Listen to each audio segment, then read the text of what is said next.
എടാ സാബേ, എന്താടാ നീ അറിഞ്ഞാ? എന്താണ്? അർജന്റീനക്ക് ക്വാർട്ടർ. അർജന്റീനക്ക് ക്വാർട്ടറാ? ആ, അവരെത്ര പേരുണ്ട്? 11 പേര്. 11 പേർക്ക് ഒരു ക്വാർട്ടറാ? എങ്ങനെ ആകാനാട്ടത്? ഇവിടെ കേരളത്തിലാണെങ്കിൽ ഒരാൾക്ക് 2 ഫുള്ള് വേണം. എടാ അതല്ലെന്ന്, അർജന്റീന ക്വാർട്ടർ ഫൈനലിൽ കയറിയെന്ന്. അതിനൊക്കെ ഇപ്പൊ ഫൈനലുണ്ടാ? നിനക്ക് ഫുട്ബോളിനെ കുറിച്ച് ഒന്നും അറിയാൻ പാടില്ലല്ലേ? ഞാനുണ്ട്. എന്താണ്? റീൽസ് അടിക്കാനാണെങ്കിൽ ഞാനുണ്ട്. റീൽസ് അടിക്കാനല്ല, പിന്നെ എന്റെ ഭാര്യ ഇപ്പൊ എന്നെ വിളിക്കും. നെഗറ്റീവ് അടിക്കല്ലടാ. നെഗറ്റീവ് അടിച്ചല്ലടാ. ഇന്നലെ രാത്രി അവള് വിളിച്ചു. എന്താ പറഞ്ഞറിയുമോ? ഒറ്റ റിങ്ങിൽ ഫോൺ എടുത്തില്ലെന്ന് പറഞ്ഞ് ഭയങ്കര കലിപ്പായിരുന്നു. ഇപ്പൊ അവള് വിളിക്കാൻ പറ്റില്ല. ഒറ്റ റിങ്ങിൽ ഞാൻ ഫോൺ എടുക്കും. നീ കണ്ടോ? നീ ഹലോ ആ ഇന്നലെ എന്താ ഫോൺ എടുക്കാഞ്ഞേ? എന്ത് നാടി എപ്പോഴും ഫോൺ മേടിക്കാൻ എന്റെ കയ്യിൽ പൈസ ഉണ്ടാ? അതല്ലെന്ന്, ഇന്നലെ ഞാൻ വിളിച്ചപ്പോ എന്താ നിങ്ങൾ ഫോൺ എടുക്കാഞ്ഞേ? ആ ഫോൺ ഇവിടെ ഉണ്ടായിരുന്നില്ല. ഫോൺ എവിടെ പോയി? അതങ്ങനെ എടുക്കല്ലേ. എടുക്കലെന്നോ? അപ്പൊ അതല്ല, അങ്ങനെ ഫോൺ എടുക്കുന്ന സമയത്ത് ഞാൻ ഉണ്ടായില്ല. അപ്പൊ ഫോൺ എടുക്കാൻ പറ്റില്ലതാ പറഞ്ഞത്. രാവിലെ കുളിച്ചോ നിങ്ങള്? രാവിലെ കുളിച്ചാർന്ന്. വല്ലതും കഴിച്ചോ? കഴിക്കാൻ വേണ്ടി ഒഴിച്ചു വെച്ചേക്കണ. നീ കുടിക്കണം. അതല്ല, ചായ ഒഴിച്ചു വെച്ചേക്കണ, അത് കുടിക്കണം എന്ന് പറഞ്ഞാണ്. വീടൊക്കെ വൃത്തിയായിട്ട് സൂക്ഷിക്കുന്നുണ്ടോ? പിന്നെ നീ പോയതിനു ശേഷം വീടൊക്കെ ഞാൻ വൃത്തിയായിട്ടാ സൂക്ഷിക്കണത്. അതങ്ങനെ വാരല്ലേ. അതല്ല, ഇങ്ങനെ വേസ്റ്റ് ഒക്കെ വിട്ടിരിക്കല്ല. അപ്പൊ അത് വാരി കളയണല്ലോ, അതാണ് ഞാൻ പറഞ്ഞത്. പിന്നെ ഞാൻ വിളിച്ചത് എന്റെ അനിയൻ സഞ്ജയ് ഇല്ലേ? അത് കോഴിയല്ലേ? കോഴിയാണോ? അങ്ങനല്ല, വീടിന്റെ അകത്തൂടെ ഒരു കോഴി പോണ്ടേ. ഇനി അതിന്റെ കണ്ണി വന്നാൽ ഞാൻ കറി വെച്ചെന്ന് പറഞ്ഞാണ്. എന്താ നീ വിളിച്ച പറ? വിളിച്ചത് എന്താ? നിങ്ങൾക്ക് ഒരു പരിങ്ങൽ എന്താ? എന്താ ഒരു പരിങ്ങൽ എന്താ? നിങ്ങൾ ആരോടെ വർത്താനം പറയുന്നേ? നീ ഫോൺ വിളിച്ചോ, ഞാനിത് അടിക്കട്ടെ. നിങ്ങൾ ആരോടെ വർത്താനം പറയുന്നേ? ഞാൻ കേട്ടല്ലോ. ഇത് വർത്താനല്ലോ, വാർത്തയാണ്. ടിവിയിൽ വാർത്ത വെച്ചിട്ടേ. ഓ, വാർത്ത വെച്ചതാ? എന്ന് ഞാനോട് കേക്കട്ടെ. എന്ത് വാർത്തേ കേക്കണം? എടാ അവൾക്ക് വാർത്ത കേൾക്കണം. എന്തിനൊന്ന് പറഞ്ഞടാ. നീ എന്തെങ്കിലും വാർത്ത പറ. എടാ അങ്ങനല്ലെന്ന്. എടാ നിനക്ക് ഇത് അടിക്കണ. അവള് വാർത്ത കേട്ട് അവള് ഫോൺ വെച്ചിട്ട് പോകും. എന്തെങ്കിലും പറയടാ നീ. എടാ എനിക്ക് വാർത്ത പറയാൻ അറിയാൻ പാടില്ല. ഹലോ, ഭർത്താവും ഭാര്യയും കൂടി മഹാവഴക്ക്. ഭാര്യ ഭർത്താവിനെ വാക്കത്തേക്ക് വെട്ടിക്കൊന്ന് നാട്ടുകാരെ ഓടി വരണേ. ഒരു മിനിറ്റ്, നീ ഇതിനു മുമ്പ് ടിവിയിൽ വാർത്ത കണ്ടിട്ടില്ല? ഞാൻ ഈ ലോക്കൽ വാർത്ത കേട്ടിട്ടുള്ളൂ, അതുകൊണ്ടാണ് ഞാൻ പറഞ്ഞത്. എടി പഞ്ചാരക്കല്ലി, നീ ഇപ്പൊ കേട്ടണ്ടല്ലോ ലോക്കൽ ചാനലിലെ വാർത്തയാണ്. ഞാൻ നിങ്ങളോട് എത്ര തവണ പറഞ്ഞിട്ടുണ്ട് ലോക്കൽ ചാനൽ കാണല്? ഇംഗ്ലീഷ് ചാനൽ വെക്കണം.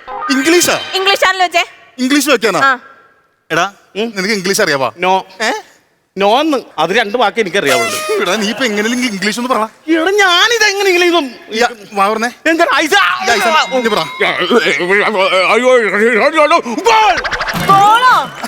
ഇപ്പൊ സ്പോർട്സ് ന്യൂസ്, ഇപ്പൊ വേൾഡ് കപ്പിന്റെ സമയമുള്ള അതാണ്. നീ വിളിച്ചത് കാര്യം പറ മോളെ. നിങ്ങൾക്ക് നല്ല പരങ്ങളുണ്ട്, എനിക്ക് മനസ്സിലാവുന്നുണ്ട് കേട്ടോ. നിങ്ങളുടെ ഒറ്റ കൂട്ടുകാരെ വീട്ടിൽ കയറ്റി പോകരുത്. വീട്ടിൽ കയറ്റൂല, പ്രത്യേകിച്ച് ആ പൂച്ച സാബുന. എടി നീ പറഞ്ഞതിന് ശേഷം ഒറിജിനൽ പൂച്ച പോലും നമ്മുടെ വീട്ടിൽ വരാറില്ലല്ലോ. ആ പൂച്ച സാബുവാണ് നിങ്ങളെ കൊണ്ട് നടന്ന് നശിപ്പിക്കുന്നത്. എടി അവന്റെ പേര് പൂച്ച സാബു എന്നാണ്, അല്ലാണ്ട് ബാലനിക്കാനായിരുന്നല്ല എന്നെ നശിപ്പിക്കാനായിട്ട്. നിങ്ങൾക്ക് ഇപ്രാവശ്യം പൈസ വേണ്ടേ?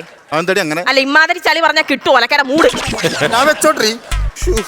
എന്താടാ? എന്താ? ഞാൻ എന്ത് ദ്രോഹമാണ് അവളോട് ചെയ്യണത്? എന്താ? അവൾ എന്തെങ്കിലും പറഞ്ഞ കാര്യങ്ങൾ ഞാൻ ഇതുവരെ അനുസരിച്ചിട്ടുണ്ടാ? കറക്റ്റ് കാര്യം. നീ മഹാദ്രോഹമാണ് അവളോട് കാണിക്കണം. അവള് പറയുന്ന കാര്യം കറക്റ്റായിട്ട് ചെയ്യണം. എന്തെങ്കിലും ചെയ്യണം ഞാൻ. പിന്നെ ഇറങ്ങണ നീ ഇവിടുന്ന്. അവൾക്ക് ഇന്ന ഇഷ്ടമല്ല, നീ ഇവിടെ വരണ അവൾക്ക് ഇഷ്ടമല്ല. ഇറങ്ങണ നീ ഇവിടുന്ന്. അത് നീ എന്നോട് കാണിക്കുന്ന ദ്രോഹം. എന്ത് കഷ്ടം. അങ്ങനെ വേണ്ട. നിനക്കറിയാലോ എന്താണ് അവൾ ഈ മരുഭൂമി കിടന്ന് കഷ്ടപ്പെടുന്നുണ്ടല്ലോ, എനിക്ക് ഉണ്ടാക്കാൻ വേണ്ടിട്ടാണ്. അവിടെ എന്താ മണല് പണിയാണ്? അവിടെ മണല് പണിയാ. നല്ല 1-ാം തരം ആട് കമ്പനിയിലുണ്ടാ ഹെയർ ഡ്രസ്സിംഗ് ഡിപ്പാർട്ട്മെന്റിൽ അവള്. എന്നിട്ടാണോടാ ഈ പന്നപ്പാട്ടൊക്കെ പാടണത്? പന്നപ്പാട്ടാ? പിന്നെ വലിയ പരസ്യ കമ്പനി ജോലി കിട്ടിയിട്ട് നിന്റെ പരസ്യ കമ്പനി അല്ല, പിന്നെ അവിടെ ചെമ്മരിയാടിന്റെ പൂടെ ഡ്രിമ്മർ വെച്ചിട്ട് എടുക്കും. എന്ത് കിട്ടും? ചെമ്മരിയാടിന്റെ പൂടെ കിട്ടും. അപ്പൊ പൈസ ഒന്നും കിട്ടിയല്ല. എടാ ഇതല്ല അപ്പൊ പ്രശ്നം എന്ന് പറയുമ്പോ, ഇവള് ഫോൺ വിളിച്ച് വെച്ചതിന് ശേഷം എനിക്കിപ്പോ അവളെ കാണാൻ വേണ്ടി തോന്നുന്നു. ഞാൻ മിസ് ചെയ്യുന്ന അവളെ. ഞാൻ മിസ് ചെയ്യണമെങ്കിൽ ഇതെന്നാ ഓക്കെ ഇല്ലേ? അതല്ലെന്ന്, പിന്നെ എനിക്കിപ്പോ അവളെന്റെ കൺമുന്നിൽ കാണുന്ന എനിക്ക് അങ്ങനെ തോന്നുന്നു. എനിക്കിപ്പോ അവളെ നിന്റെ കൺമുന്നിൽ കാണണം, അത്രേ ഉള്ളൂ. എനിക്ക് അവളുടെ സാന്നിധ്യം കിട്ടിയ അവളുടെ സാന്നിധ്യം ഇവിടെ നിനക്ക് കിട്ടണം. നീ ഒന്ന് കണ്ണടച്ചാൽ മതി, നിനക്കൊരു സർപ്രൈസ് ആയിട്ട് ഞാൻ വരും. ആണോ? ഞാനാ പറയണത്, നിനക്ക് ഞാൻ കൊണ്ടുവരും. അവളെ നിങ്ങളെ കൊണ്ടു നിന്നെ മുന്നിൽ നിർത്തി തരും. ആണല്ലേ? മതി മതിയല്ല. അങ്ങനെ വിട്ടാ ശരി. നീ ഗൾഫിൽ കിടക്കുന്ന എന്റെ ഭാര്യനെ എങ്ങനെ സർപ്രൈസ്? ഹലോ ഹലോ, ഇവിടെ ആരും ഇല്ലേ? ഹലോ എടാ സാബു, നീ പറഞ്ഞ പോലെ ചെയ്തോളത്തില്ലടാ. ചേട്ടാ ഇതൊന്ന് പിടിച്ചേ. ഇതൊക്കെ സമയം കാലത്തിനൊക്കെ വരണം. എന്താ ഇൻസ്റ്റാൾമെന്റിന് ആളല്ലേ? അയ്യോ അല്ല, സൂക്ഷിച്ചു നോക്കിക്കേ. എന്റെ ഭാര്യയുടെ കറക്റ്റ് ഫിഗർ ആണ്ടാ.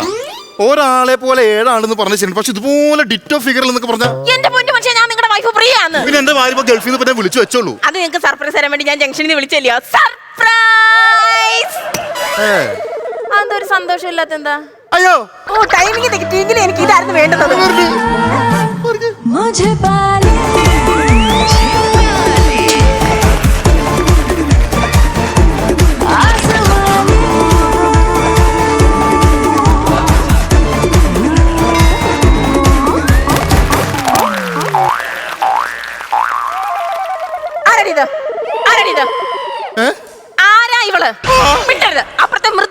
പോലും ഞാൻ വിശ്വസിച്ചില്ല. സത്യം പറഞ്ഞ ആരാ അവള്?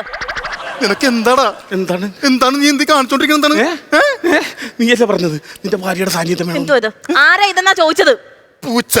ഓഹോ, ഒരു പൂച്ചയെ കണ്ടാ മനസ്സിലാക്കാനുള്ള പ്രായം എനിക്കായി. ചുമ്മാ എന്നോട് കള്ളത്തരം പറയരുത് കേട്ടോ. പൂച്ച സാബു. ഇങ്ങോട്ട് വന്നേ. ഇയാളെന്തിനാ എന്റെ നൈറ്റ് എടുത്തിട്ടേക്കുന്നത്? കൊള്ളാലേ? കൊള്ളാലേന്ന്. നല്ലതാണോ? എന്റെ ഭാര്യയെ കൊടുക്കായിരുന്നു. ദോ, ഊറോ. ഊറോ. അങ്ങനെയല്ല പറയേണ്ടത്. ആർപ്പോ